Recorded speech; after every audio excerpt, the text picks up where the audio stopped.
Hello, this is week 5, part 2. We're going to continue with some chemical barcodes and a uranium ETF and a selection of ETFs from a company called Sprout.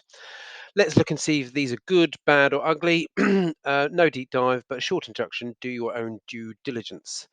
First things first, we have, skip the page, Lionheart 3 Corporation. Lion shareholders approved security matters deal. This is a SPAC combination.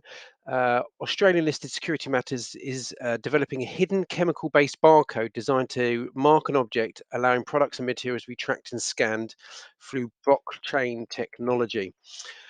Essentially, their aim is to address the anti counterfeit, brand protection, client liability, and track and trace markets. So, what they look at is currently active in chemicals, plastics, electronics, precious metals, minerals, food, beverage, and agriculture. So what this means is essentially companies can prove. So if there's a company that deals with a nasty chemical, they can then prove where it originated from, so that you can data tag stuff. Or perhaps a company want to build some steel, and they can then prove that their steel is from a strong supplier and maybe not some poorly made product. So I would have thought that this has an opportunity to to disrupt and allow for some real good products, and what they say is product quality assurance and brand accountability for goods. So an interesting one. How much money is in the market, I don't know, but if you know anything about data tagging and its desires and needs, this could well be very interesting. So they're on the Australian Stock Exchange. They're not currently making any money, so it's zero revenue, 34 million market cap, 150k volume from 34 million market cap. Not too bad. Security tagging almost any product could be very interesting for the future. Could also be a bomb, but I think its fundamentals are very interesting. But the reality is, does it work in the marketplace? If you're interested, do your own due diligence, but go and have a look. They're only currently on a 34 million market cap, which is not particularly big for what could be a very interesting future. So again, it's going to be a really short video.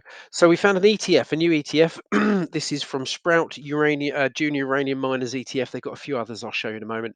They claim this is the pure play Junior Uranium ETF, the only pure play ETF focused on small uranium miners, selected for their potential for significant revenue and asset growth. They claim that the uranium is currently in a bull market. Going forward, uranium is going to be desired, but it always bothers me when things are really, really desired as to whether their prices actually go up. Long term, possibly will go up. Short term, in the next couple of years, I think there's going to be a bit of a juggle. So it's not a guarantee. Just because the product's going to be possibly very expensive in the future, that's a long way off. But people need all the mining they can of uranium for various EV projects. They've only been in the market since the 3rd of Feb. They've dropped a little bit. From the original coming at 20, and they've dropped to 19, so it's only what, a 5% drop. um, Again, go and have a look. The Sprout ETF series, they've got an energy transitions ETF, a lithium miners ETF, a uranium miners ETF, junior miners ETF, which is obviously new, that's the one we're talking about, and junior copper miners ETF. The junior miners are generally companies that do the research to find out if there is a product in the area, and what they know as the senior miners um, will actually get it out of the ground and get it to market.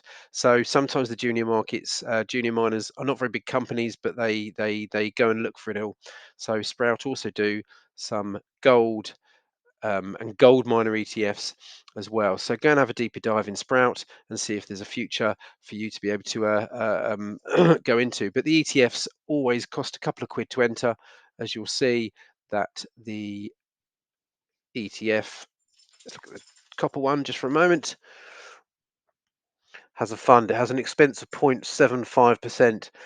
An interesting one, another one, pure play and junior ETF. I have a feeling they're going to tell you all of them are pure plays, and probably the only pure play within that industry.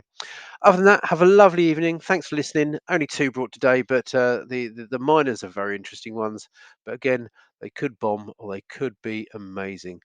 And they do say that copper is essential to electric vehicles, wind and solar plants. But again, copper's a really desirable product, but hasn't really rocketed in any way. But yeah, again, go and have a look, deep dive, and have a lovely day. Thanks for your time. Bye bye.